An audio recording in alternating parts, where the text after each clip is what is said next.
बेटों, मेरी बात ध्यान से सुनो। मैंने अपने व्यापार को बढ़ाने के लिए खूब मेहनत की और सफल भी रहा। अब मेरी संपत्ति में तुम तीनों का बराबर का हक है। मैंने 3 बेशकीमती हीरे खरीदे थे, जिनकी कीमत हमारी पूरी संपत्ति से भी ज्यादा है।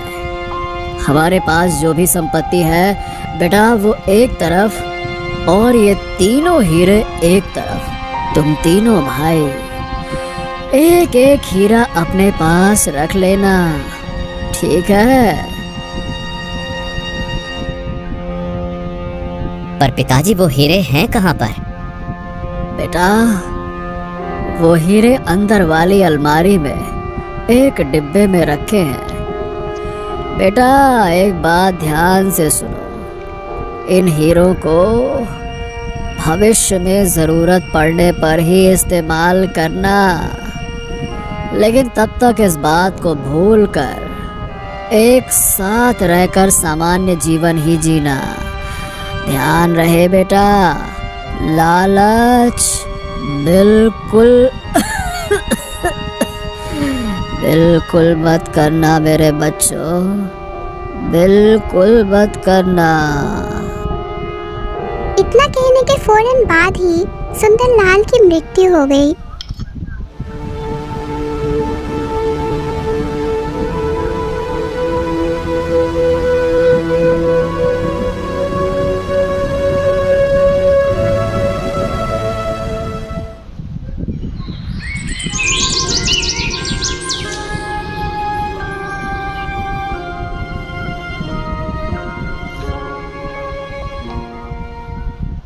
मुझे लगता है हम सबको साथ रहकर पिताजी के व्यवसाय को आगे बढ़ाना चाहिए।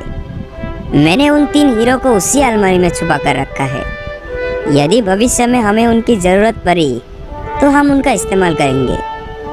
क्या आप दोनों को इससे कोई परेशानी है? अरे नहीं भैया, कोई दिक्कत नहीं है। आपका कहना सबसे उचित है। आप जो बोले वही होगा। वो तीनों मिलकर अपने पिताजी के व्यवसाय को साथ मिलकर चलाने लगे और खुशी से रहने लगे।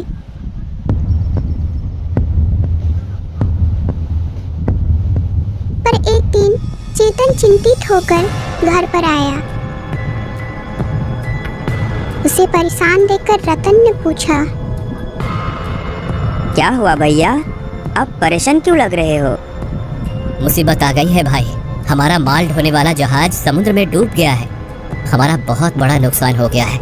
अगर हमें कच्चा माल खरीदना है तो काफी पैसों की जरूरत होगी। क्यों परेशान हो रहे हो चेतन भैया? ऐसी मुश्किल के लिए ही तो हमारे पास हीरे पड़े हैं ना। हम उन्हें अपने निवेश के रूप में इस्तेमाल करेंगे। तुम क्या सोचते हो रोहन? हाँ भाई, हम उन हीरों का उपयोग करेंगे। बस हमें घबराने की क्या जरूरत है भैया, हैं? तुम दोनों ठीक ही कह रहे हो। रुको, मैं अभी उन हीरो को लेकर आता हूँ।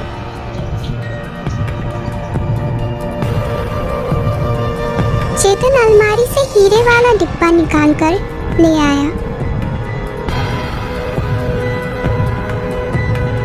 और फिर उसने उसे अपने भाइयों के सामने खोला, लेकिन डिब्बे में सिर्फ 2 ही हीरा मिला। ये देखकर वो सभी हैरान हो गए।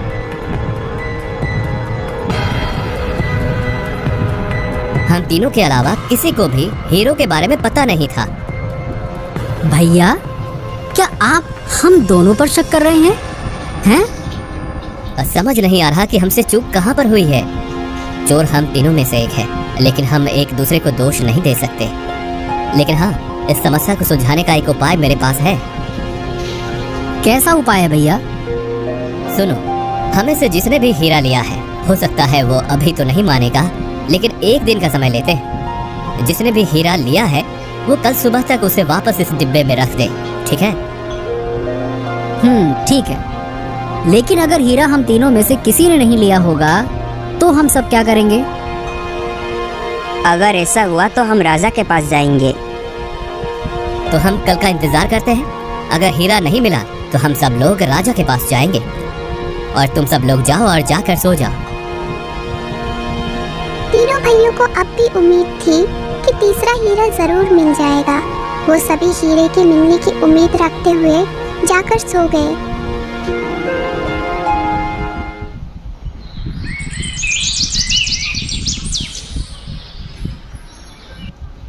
अगले दिन चेतन ने जाकर डिब्बे को खोलकर देखा, पर उस डिब्बे में सिर्फ 2 ही हीरे मिले।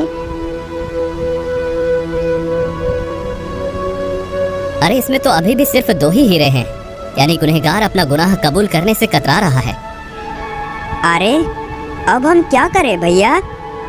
अब हम राजा के पास जाएंगे और उन्हें अपनी समस्या बताएंगे। ठीक है भाइयों, तो चलो राजा के पास। तीनों भाइयों को एक दूसरे पर संदेह था, लेकिन उन्होंने अपना संदेह को एक दूसरे के सामने प्रकट नहीं किया। वो लोग राजा के दरबार की तरफ निकल पड़े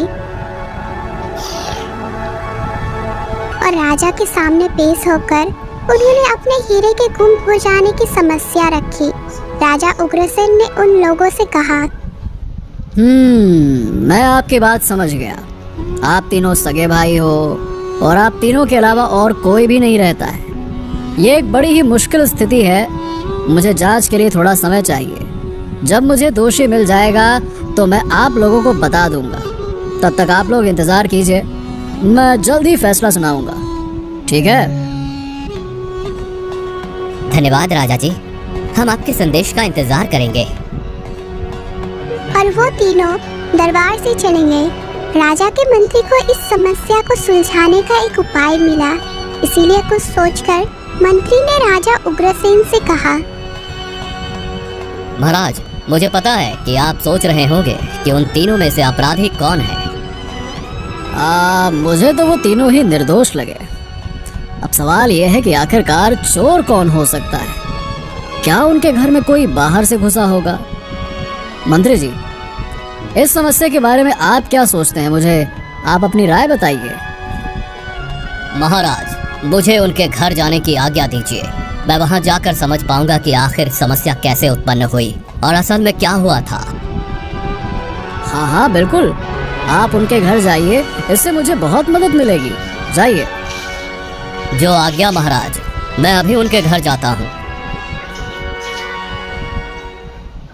और मंत्री जी उन तीनों भाइयों से मिलने के लिए उनके घर गए।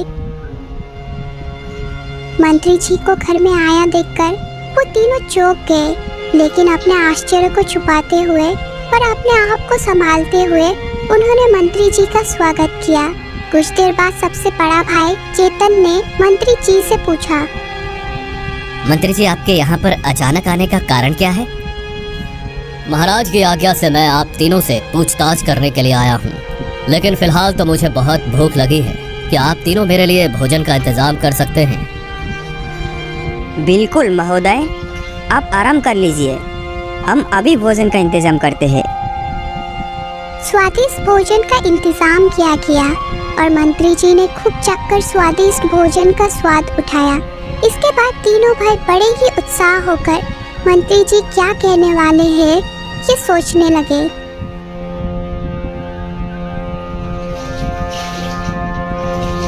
स्वादिष्ट भोजन के लिए धन्यवाद। इससे पहले कि मैं अपनी जांच शुरू करूं, मैं आप लोगों को एक कहानी सुनाना चाहता हूं। ध्यान से सुनिए। जब मंत्री जी ने कहा कि वो उन तीनों को एक कहानी सुनाएंगे, तो तीनों भाई बड़े ही हैरान रह गए।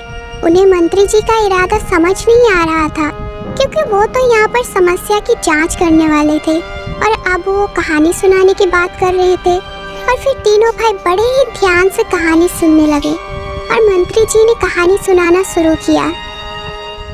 एक समय की बात है, श्रीधर नाम का एक राजा रहता था। उनकी एक बेटी थी जिसका नाम नैनिका था।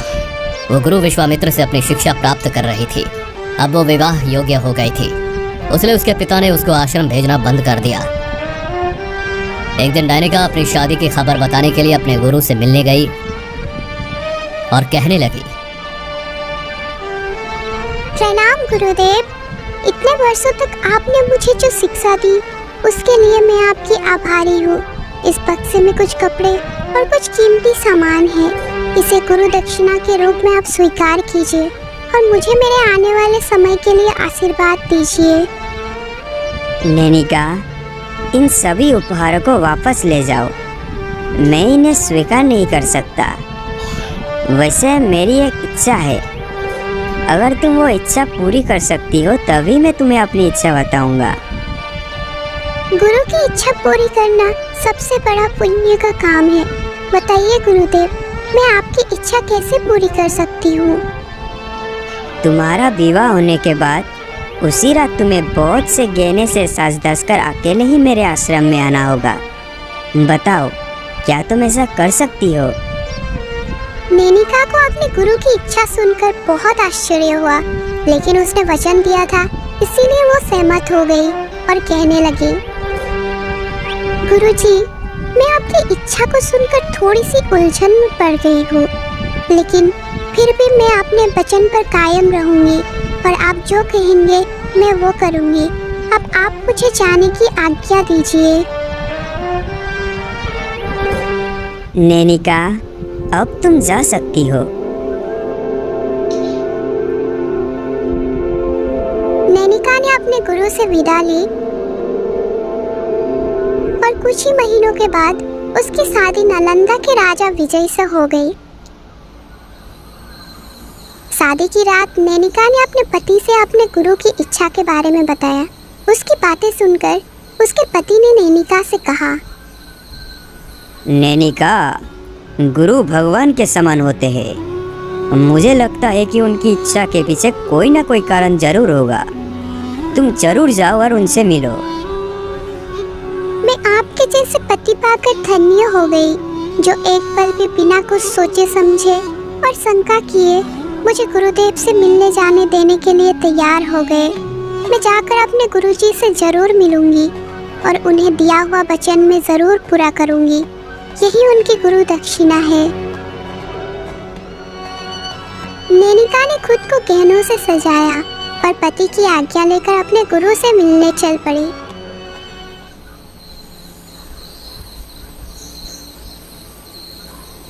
तभी बीच रास्ते में उसका सामना एक लुटेरे से हो गया और उस चोर लुटेरे ने कहा, अरे तुम कौन हो और इतनी रात को ये गहनों से सज धज के कहाँ जा रही हो? आहा, बड़ी बहादुर हो तुम। लेकिन तुम नहीं जानते कि मैं कौन हूँ। मैं एक चोर हूँ और अपने सारे गहने चलो चलो चलो मेरे हवाले कर दो, नहीं तो मैं तुम्हें जान से मार डालूंगा। चोर ने जब नैनिका को धमकी दी तो नैनिका ने जवाब दिया, सुनो, मैं तुम्हें सारे गहने दे दूंगी, लेकिन अभी मैं अपने गुरु की इच्छा पूरी करने जा रही हूँ। उसे पूरी कर लो, इसके बाद तुम मेरे गहने ले सकते हो, परंतु अभी के लिए मुझे जाने दो, वरना मेरा वचन अधूरा रह जाएगा। नैनिका ने चोर को सारी बात बता दी और उससे जाने की विनती की। चोर ये देखकर चौंक गया कि इस लड़की ने अकेले यहाँ पर आने की हिम्मत दिखाई है। चोर ने उसकी मासूमियत को देखते हुए कहा, अच्छा, देखो वैसे तो मैं तुम्हारी बात पर विश्वास नहीं करता, परंतु तुम भोली भाली लगती हो तो चलो ठीक है, तुम जा सकती हो। लेकिन एक बात का ध्यान रखना कि तुम्हें वापस लौट कर आना है, नहीं तो मैं आकर तुम्हारे गुरु को भी जान से मार डालूंगा, समझी क्या? मैं तुम्हें ऐसा मौका नहीं दूंगी, मैं जरूर लौट कर आऊंगी। तुम मेरा यहीं पर इंतजार करना।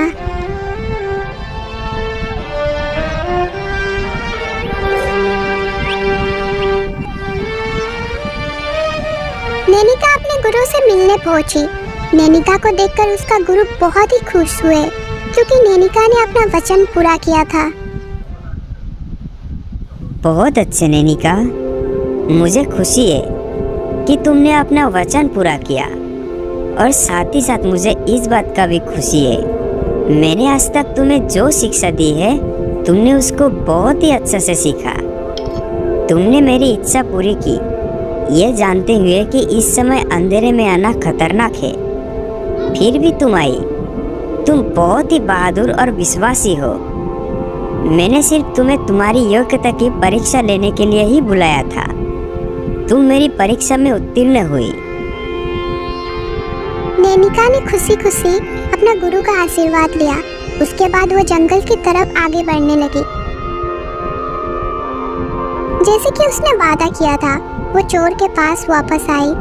चोर उसकी वहीं पर राह देख रहा था।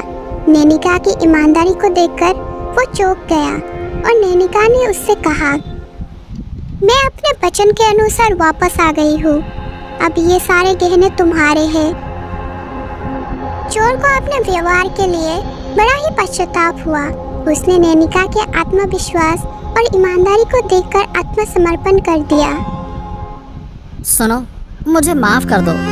तुम्हारी मासूमियत ने मुझे मेरी बेटी की याद दिला दी। तुमने अपने वचन का पालन किया और अपने गहने मुझे देने आ गई। मुझे खुद पर शर्म आ रही है। अब मैं लोगों को लूटना छोड़ दूंगा।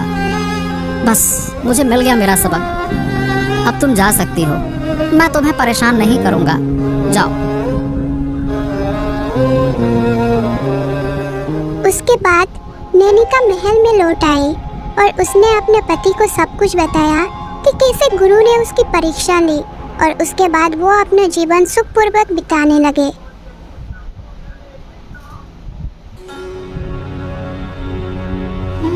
अब ये कहानी पूरी हो चुकी है। इस कहानी में बहुत से अच्छे लोग हैं, लेकिन उनमें से सबसे अच्छा कौन है? इस तरह से मंत्री जी ने उन तीनों भाइयों के सामने एक सवाल रख दिया। मेरे हिसाब से सबसे अच्छा आदमी राजा विजय था, जिसने अपनी पत्नी को उसके गुरु से मिलने की अनुमति दी। वही सबसे अच्छा था। अच्छा रतन, तुम्हें क्या लगता है? मुझे लगता है कि गुरु सबसे अच्छे थे, क्योंकि गुरु ने राजकुमारी द्वारा दिए गए सभी कीमती उपहारों को अस्वीकार कर दिया और गुरुकुल में सीखी हुई बातों की जांच करने के लिए उन्होंने राजकुमारी की परीक्षा ली। इसीलिए गुरु ही सर्वश्रेष्ठ थे। ठीक है, तुम बताओ रोहन, तुम्हें क्या लगता है? मेरी राय ये है कि चोर ने चोरी का मौका पाकर भी नैनिका को जाने दिया और पश्चाताप किया। तो मेरे हिसाब से चोर ही सबसे अच्छा था। अच्छा, तो आप सब में से नैनिका को कोई भी सबसे अच्छी नहीं मानता। उसने तो सारे अच्छे कर्म किए और अपने अच्छे व्यवहार से उसने अपने पति, गुरु और चोर को भी सुधार दिया और परिस्थिति को संभाल लिया। ठीक है, अब मैं चलता हूँ। आप तो यहाँ पर हीरे के चोर के बारे में पता लगाने आए थे, पर आप तो हमें कहानी सुनाकर जा रहे हैं। हाँ, आया तो मैं उसी के लिए था, लेकिन फैसला राज दरबार में सुनाया जाएगा। ये कहकर मंत्री जी वहाँ से चले गए। तीनों भाइयों को ये समझ में नहीं आ रहा था कि मंत्री जी वहाँ पर आए क्यों थे, और आखिरकार उन्होंने चोर को किस तरह से पहचान लिया।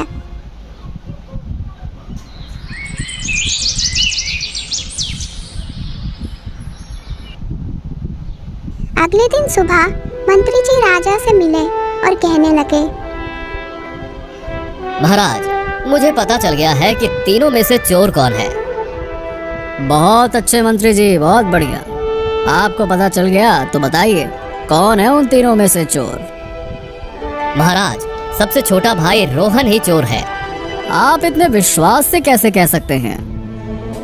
मंत्री जी ने राजा को उन भाइयों के घर में हुए सारी वो बातें बताई और ये भी बताया कि उन्होंने तीनों भाइयों से एक सवाल पूछा था, और उस सवाल का जवाब के आधार पर ही उन्होंने चोर को निर्धारित किया। महाराज, जब मैंने उनसे सबसे अच्छी व्यक्ति के बारे में पूछा तो बड़े भाई चेतन ने कहा कि पति ही सबसे अच्छा है, और दूसरे भाई रतन ने कहा कि गुरु ही सबसे अच्छा है। लेकिन तीसरा भाई रोहन मुझे लालची लगा, क्योंकि उसने चोर को अच्छा बताया। तो मैं समझ गया कि रोहन ही चोर है। रोहन ने ही वो तीसरा हीरा चुराया है, क्योंकि एक चोर ही दूसरे चोर को अच्छा बता सकता है। शाबाश मंत्री जी, शाबाश शाबाश, बहुत बढ़िया। मैं आपके उत्तर को सुनकर बहुत ही प्रसन्न हुआ। तीनों भाइयों को तुरंत हमसे मिलने के लिए बुलाया जाए। जो आज्ञा महाराज।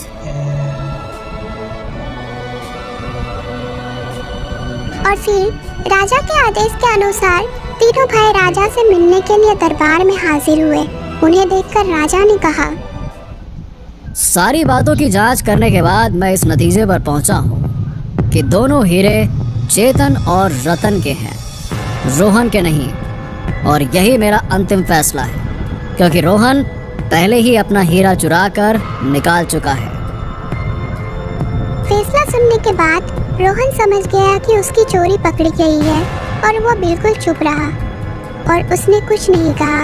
उसी ने अपने भाइयों को बिना कुछ बताए उस हीरे की चोरी की थी। रोहन का सिर शर्म से झुक गया। समस्या का हल मिल जाने की वजह से चेतन और रतन ने राजा का आभार प्रकट किया और फिर वो अपने घर की ओर निकल पड़े। तीनों भाइयों ने फिर कभी चोरी के बारे में कोई चर्चा नहीं की और अपने पिता की संपत्ति को समान रूप में बांट लिया और पिता के व्यवसाय को कई गुना आगे बढ़ाया और साथ साथ सुखी जीवन बिताने लगे।